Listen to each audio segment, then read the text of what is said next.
कांद्यावर 40% निर्यात शुल्क लावल्याने कांदा उत्पादकांमध्ये प्रचंड संतापाची लाट उसळली। हा कांदा उत्पादकांचा राग शांत करण्यासाठी केंद्र सरकारनं अचानक आज घोषणा केली की 2 लाख मेट्रिक टन कांदा नाफेडच्या मार्फत आम्ही खरेदी करणार। परंतु सरकारला मला प्रश्न विचारायचा आहे की मार्केटमध्ये येणारा कांदा किती आहे आणि 2 लाख मेट्रिक टन कांदा खरेदी करणं म्हणजे फक्त मार्केटमध्ये येणाऱ्या कांद्यापैकी 2च दिवसाचा तो कांदा खरेदी होणार आहे। मग उरलेल्या कांद्याचं करायचं काय?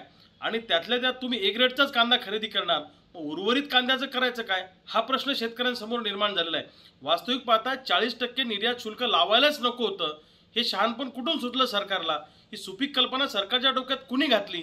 परंतु शहरी ग्राहक जगला पाहिजे, शहरी मतदार टिकला पाहिजे, म्हणून हे केंद्र सरकारनं त्या ठिकाणी भूमिका घेतलेली आहे।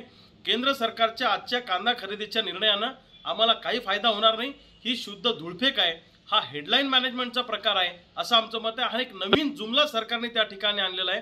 आम्ही पुन्हा सरकारला सांगतो की अशी धुळफेक आमच्या बाबतीत करू नका।